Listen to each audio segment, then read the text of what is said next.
Tribune du Savoir. Tribune du Savoir, c'est un programme radiophonique initié par l'ONG Action Sociale, sise à beaucoup dans la ville de Porto Novo. Amables auditeurs, auditrices de la radio scolaire et éducative, bonsoir, bienvenue à votre émission Tribune du Savoir.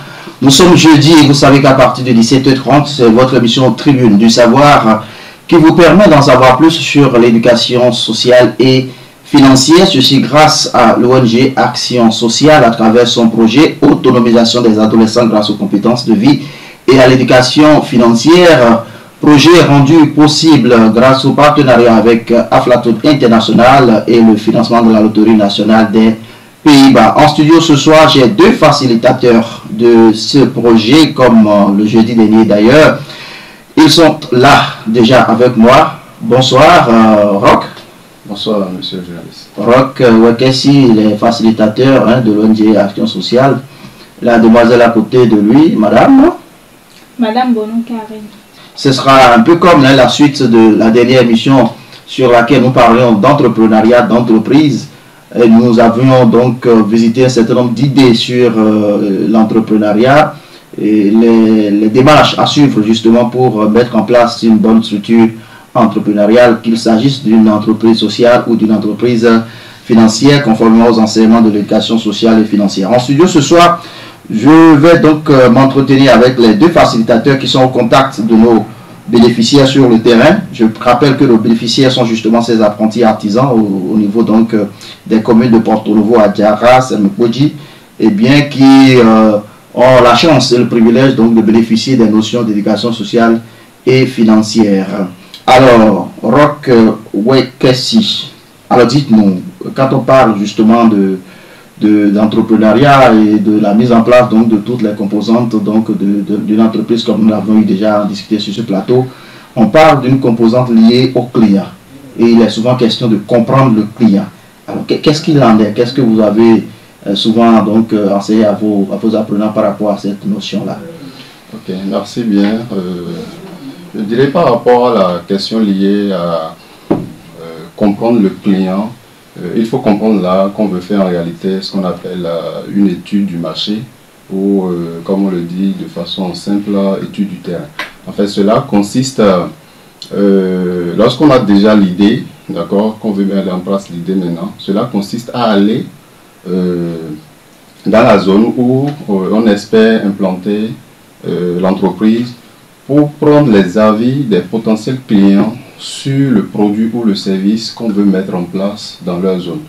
Alors, ceci consiste donc à leur poser quelques questions, à leur adresser un questionnaire qui permettra d'identifier, je dirais, quel est le service que vous voulez faire là. Est-ce que dans le cadre d'un service, voilà, ou bien si c'est un produit, est-ce qu'ils en bénéficient déjà dans la zone? Ça c'est un. À quel prix ils bénéficient de ces services-là? Maintenant, est-ce qu'ils ont de la satisfaction par rapport à ce produit ou service? Donc, il faut comprendre tout ça maintenant, avant de replier sur soi pour pouvoir faire, je dirais... Il y a justement nécessaire pour que ce que vous proposez soit en adéquation avec ce que le public attend véritablement. Je ne sais pas si Karine Bono a quelque chose à ajouter sur la question avant qu'on évolue. Vous avez quelque chose à ajouter certainement? Oui, quand on parle de comprendre le client, en fait, c'est pour ne pas faire comme les autres, pour voir vraiment de quoi l'entourage a besoin ou bien de quoi ceux du milieu là où tu veux mettre en place ton service ou bien un produit. Je voudrais qu'on s'appesantisse beaucoup plus sur le devenir de vos apprenants dans le cadre de ces jeunes artisans. Donc il s'agit de leur atelier ou bien de leur boutique. Voilà, ça sera un peu plus pratique. Là il s'agit de services, je pense, pour la plupart. Voilà, oui. Tu iras là-bas comme monsieur Wekessi vient de le dire, de poser des questions sur ce qui existait. Peut-être ce que toi-même tu veux mettre en place maintenant existait déjà, mais ça manquait un peu d'attention. Tu dois poser des questions aux entourages, voir ce qui manque, ce qui existait, qu'est-ce qui manque vraiment, quoi faire, comment faire pour améliorer. Là, tu comprends le client et tu sais vraiment de quoi ils ont besoin. Je pense que c'est clair, hein, vous avez dit quelque chose à l'entame de vos propos qui renseignent déjà sur tout le contenu de la question qui est donc de savoir véritablement où on va et avec qui on a affaire, si je me résume en ces mots. Ben, je pense que c'est une question qui prépare déjà à ma deuxième question, que vous avez déjà vidé quelque peu, mais cela ne m'empêche pas de revenir là-dessus. C'est-à-dire, à quoi consisterait alors l'étude de marché? Quand vous parlez donc des composantes de la démarche, de la création de l'entreprise. Alors, cette étude-là, que vous venez déjà de décrire quelque peu, hein, qui rentre en ligne de compte avec la connaissance donc, la maîtrise donc, des enjeux de la clientèle. Alors, dites-moi un peu quels sont les outils qui rentrent en ligne de compte avec l'étude de marché dont vous parlez tant, puisqu'on sait que ça des artisans, ils n'ont pas toujours tous les backgrounds. Alors, je voudrais que vous monnayiez ça, un peu comme vous faites avec vos bénéficiaires sur le terrain. D'accord. Par rapport à cela, en fait, lorsqu'on fait l'étude du marché, c'est en réalité pour venir à un point donné. L'étude du marché, bon, pour dire en termes clés, comme vous l'avez dit, c'est comprendre la préférence des clients par rapport à ce que vous voulez faire. Donc, dans ce cas précis, parce que nous sommes avec des artisans, des jeunes artisans, c'est l'implantation de leur atelier. Donc, faire l'étude du marché consiste maintenant à savoir comment je veux faire le marketing. Donc, comment je veux faire le marketing, je dirais en un premier temps, ça consiste à, je dirais, à mettre en place ou bien à régler, je dirais, un jeu, à faire un jeu de puzzle. C'est-à-dire, vous recueillez les avis des potentiels clients sur le travail que vous voulez fournir dans la zone. D'accord? Et maintenant, vous revenez et vous observez, c'est-à-dire, vous essayez de placer les pions pour voir, bon, dans la zone, voilà de quoi ils ont besoin, voilà ce qui existait déjà, voilà ce que moi je vais ajouter pour différencier ce que moi je veux faire de ce que les autres vont faire, et voilà le prix que je veux fixer par rapport au prix des autres pour pouvoir véritablement comment on appelle, avoir le juste milieu de ce que je veux présenter. Donc ça, c'est le premier point du marketing.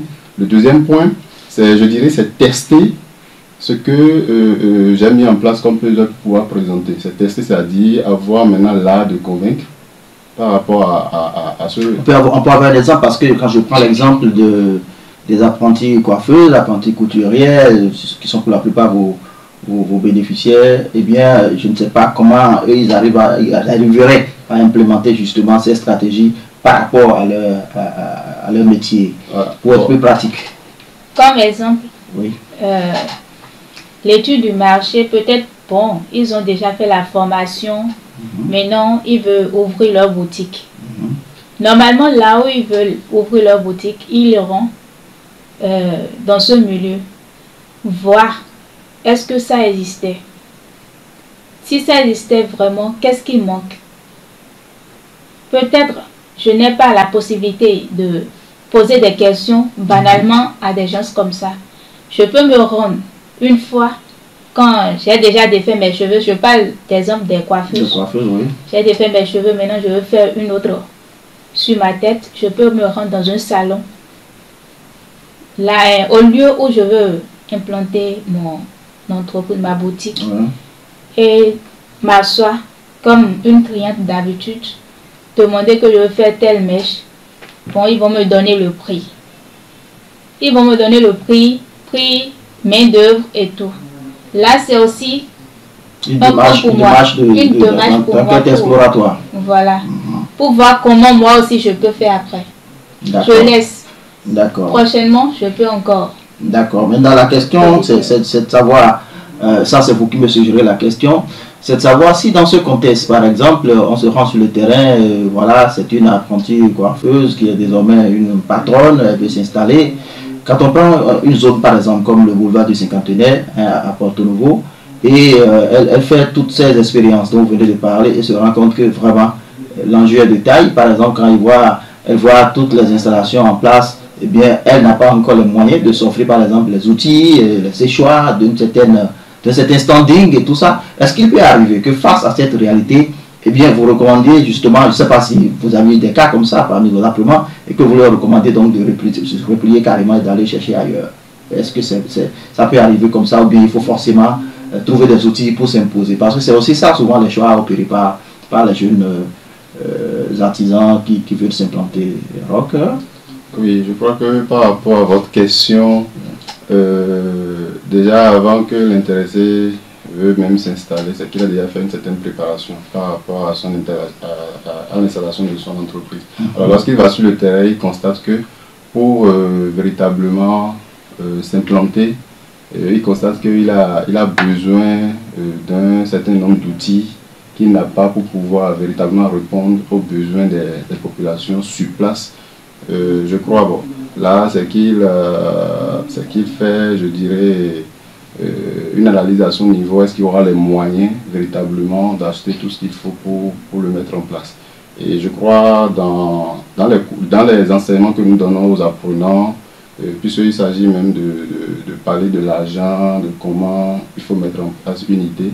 Je crois que si l'apprenant n'a pas les moyens vraiment qu'il faut pour le faire, je crois que dans notre enseignement, on a parlé quelque part des notions concernant le prêt. Alors, s'il voit que effectivement ce qu'il veut faire, il y a de potentialités dans le milieu et lorsqu'il va s'implanter vraiment, il va pouvoir faire de bénéfices, là, il peut décider maintenant d'aller faire un prêt dans la mesure du possible pour pouvoir véritablement mettre en place son projet et après rembourser. Je pense que ça devient véritablement intéressant parce que les notions, oui je sais, ça des notions de prêt, une certaine pénétration au niveau des structures financières décentralisées. Je pense que vous échangez sur ces notions avec les jeunes artisans. Je crois que c'est bien intéressant parce que, il faut le dire, les nôtres n'ont pas souvent la culture du prêt et surtout du bon prêt et de savoir comment utiliser justement les ressources une fois que le prêt est accordé. C'est là toute l'importance donc de l'éducation sociale et financière. Vous écoutez votre émission Tribune du Savoir qui traite de l'éducation sociale et financière. C'est une initiative de l'ONG Action Sociale avec le financement de la Loterie nationale des Pays-Bas. C'est notre partenariat avec Aflaton International qui permet la mise en œuvre de ce projet et surtout la réalisation de l'émission que vous suivez en ce moment. Je voudrais rappeler à tous les amis auditeurs et auditrices qu'ils ont la possibilité de nous appeler en direct sur cette émission s'ils sont intéressés sur les 90 75 75 60 ou sur 98 08 06 08 pour leurs diverses préoccupations. Nous parlons entrepreneuriat, nous parlons entreprise sur ce plateau. J'ai en studio Rock Wekessi et Karine Bonou, tous deux facilitateurs du projet NPL au sein de l'ONG Action Sociale. Nous parlions il y a un instant justement de la question de l'étude du marché, on n'en dira jamais assez, et je pense que dans sa chute, Rock me suggérait banalement la question même du marketing, en réalité parce que ça revient à chaque fois là, et donc j'ai envie de demander cette fois-ci à Karine Bono. Alors, on parle de planifier son entreprise, on parle de marketing. Alors, qu'est-ce que vous avez envie de partager avec nous justement sur cette thématique, bien évidemment qui soit intelligible par vos potentiels apprenants qui seraient en train de nous écouter actuellement? La notion du marketing, maintenant, ça revient à la réalisation propre de l'étude du marché, comme M. Rock vient de le dire. D'accord. Oui, tu as fait des questionnaires, tu es parti dans le lieu où tu veux ouvrir ta boutique, tu as fait des questionnaires, on t'a donné des réponses. Maintenant, le marketing, c'est que tu reviens, tu t'assois, tu analyses les questions, les réponses que tu as eues. Maintenant, comment faire? À quel prix vendre mes produits? Est-ce que le lieu est propice pour faire mon activité ou je peux changer? Comment faire la promotion de ce que je vends, de ma boutique? Quand on parle de promotion, maintenant, il y a les réseaux comme TikTok, WhatsApp, les stories. Les réseaux sociaux. Voilà. Tu peux essayer toutefois grâce à ces réseaux, faire des publicités. Comme vous d'ailleurs, je ne trahis aucune discrétion. Je vois vos publicités sur votre statut WhatsApp, très souvent là.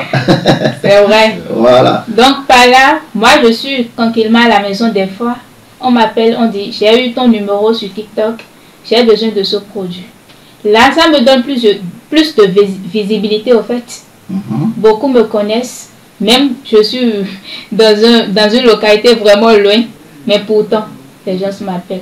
Donc, à travers nos réseaux, on peut toutefois faire la promotion, le marketing de notre boutique ou des produits qu'on vend. D'accord. Oui, je sais que Rock avait de l'impatience sur la question. Ouais, bon, c'est qu'avant d'être facilitateur, c'est d'abord un grand marketeur. Ouais. Alors, c'est ce que je présentais au départ, c'est-à-dire après l'étude du terrain, comme elle vient de présenter, c'est de revenir ce soir à la maison maintenant. C'est ça que j'appelais le puzzle en fait. C'est d'identifier en réalité, voilà ce qu'ils ont, de quoi ils ont besoin, voilà ce qui manque par rapport à un produit déjà existant. D'accord? Qu'est-ce que moi je vais apporter par rapport à ce produit-là qui sera différent de ce que les autres font déjà là-bas. Maintenant, voilà le prix que les gens fixaient déjà. Quel est le prix que moi je vais fixer pour que ça soit vraiment intéressant, c'est-à-dire qualité-prix. Donc, c'est en fait le rapport qualité-prix. Le rapport qualité-prix. Donc, c'est en fait ce puzzle-là qu'il faut faire d'abord. Et l'autre chose, lorsqu'on finit de faire ce puzzle-là, la deuxième chose, c'est de pouvoir maintenant convaincre ces clients-là pour qu'ils puissent vraiment s'intéresser à ce que vous aurez fixé comme produit et prix. Donc, c'est de convaincre ces clients-là en réalité à pouvoir adhérer à ça. Et la troisième chose, c'est ça, elle a déjà présenté également, c'est les moyens par lesquels vous allez faire maintenant la promotion de vos produits ou bien de votre service. Donc, aujourd'hui... Je ne vous arrête pas, hein, le marketing à la fin, par rapport à ce que vous enseignez, c'est que ça va au-delà même de la création, ça va bien avant, pendant et même après. Donc ce n'est pas qu'il faut attendre de tout mettre en place avant de commencer le marketing. Le marketing c'est déjà, même depuis l'idée de projet, si je comprends bien. Ok. Donc je disais, maintenant après ceci, c'est qu'il faut faire la publicité, la promotion de ce produit. Aujourd'hui, les moyens les plus usuels, ce sont les réseaux sociaux. Comme vous l'avez dit, TikTok, les WhatsApp, Facebook, etc. Donc aujourd'hui, bon, la question qu'on va se demander, est-ce que les apprentis avec lesquels nous sommes, est-ce que c'est tout le monde est lettré pour pouvoir utiliser ces moyens? Ah non, mais avant même que vous n'ayez allé, moi je vous arrête tout de suite. Moi j'ai eu à interroger de quelques-uns de vos apprenants qui m'ont dit clairement qu'aujourd'hui, elles sont plus aguerries que leurs patrons et patronnes parce que ils savent aujourd'hui comment on doit pouvoir utiliser les réseaux sociaux pour donner de la visibilité à ce qu'on fait au lieu de perdre son temps à faire des selfies et tout ça. Moi, je peux faire ce témoignage, j'ai écouté quelques c'est ce que nous les encourageons à faire au lieu de prendre ces réseaux pour faire du n'importe quoi, les utiliser à bon escient. D'accord, merci beaucoup. Nous allons évoluer donc dans la même dynamique pour parler cette fois-ci d'un point déterminant hein, de l'entreprise. Il s'agit justement de la gestion de l'entreprise. Et tout qui parle de gestion de l'entreprise parle forcément de la gestion budgétaire avant tout. Le nerf de la guerre, il faut savoir le gérer. Et c'est d'ailleurs là hein, toute la base de l'éducation sociale et financière. Alors, ce que je vous demanderai, c'est déjà de nous dire de quoi vous discutez avec vos bénéficiaires quand vous parlez des outils de gestion budgétaire. Quels sont ces éléments que vous utilisez et de quoi ça retourne véritablement pour qu'ils soient vraiment imprégnés de ces outils et puissent mieux les mettre en œuvre quand ils seront en situation justement par rapport à leur boutique ou atelier. Karine? Oui, quand on parle d'outils budgétaires, en fait c'est un logiciel. Oui, qui te permet de faire le calcul de ton entreprise. Pour voir si ça a marché, tu as de bénéfices, ou bien c'est équilibré, ou bien tu as de pertes. D'accord. C'est toujours un logiciel, bon, c'est l'idéal. Oui. Est-ce qu'on a la possibilité de se débrouiller hein, quand on n'a pas de logiciel? Parce que nous parlons des artisans. Hein? Tu peux aussi faire l'inventaire, tu peux inventer toi-même ton outil de gestion budgétaire. Ok, là ça m'intéresse beaucoup plus parce que nous sommes avec les artisans. Bon, il faut atteindre le niveau hein, pour quand même se prétendre un logiciel, c'est l'idéal. Mais bon, de façon pratique, voilà, comment qu'est-ce que vous les enseignez dans ce sens-là, les entrées, les sorties? Vous avez parlé aussi de balance ou bien quoi, déficit ou quoi. Je voudrais que vous m'envoyiez tout ça pour nos amis auditeurs et auditrices. Pour l'outil de gestion budgétaire, par exemple, moi j'ai proposé à d'autres de le faire eux-mêmes. Par exemple, tu as payé un produit à tel montant. Tu écris le prix d'achat quelque part. Tu écris le prix de transport, prix de vente. D'accord. Même des fois, ce que même toi-même tu as mangé, tu peux écrire dedans. Qui rentre en ligne de compte avec ce produit-là. Voilà. Maintenant, le prix de vente. Tu fais le calcul. Parce que tu avais déjà une somme donnée pour commencer. D'accord. Voilà. Donc, tu fais le prix d'achat. Tu connais ton prix d'achat.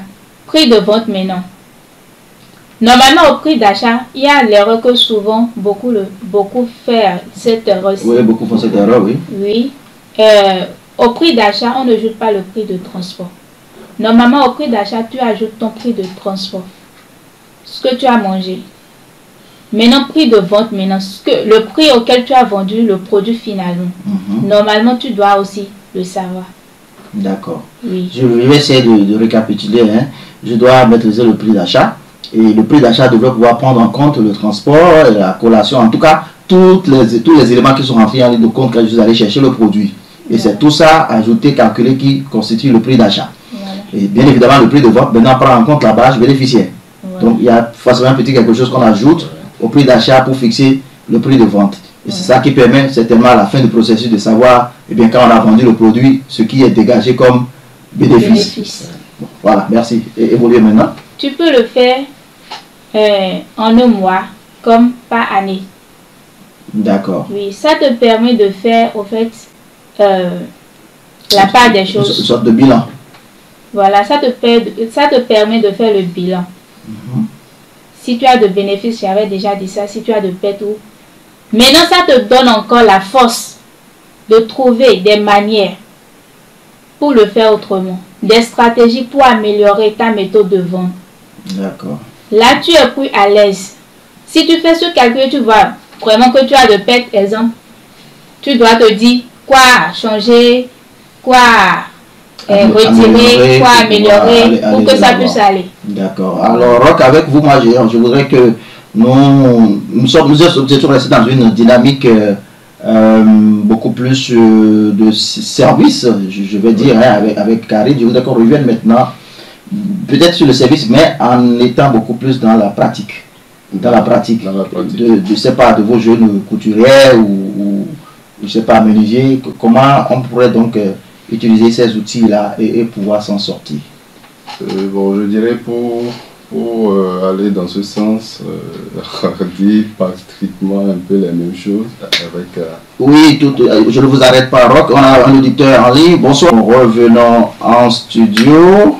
Oui, je crois que c'est bon avec l'auditeur. On n'a pas pu avoir distinctement le nom, mais on essaiera de lui apporter quelques éléments de réponse avant de quitter ce plateau. Je vous laisse finir, Roch, rapidement. Nous n'avons plus que quelques 3 minutes sur cette émission. D'accord. Revenons sur l'outil, en réalité, par artisan.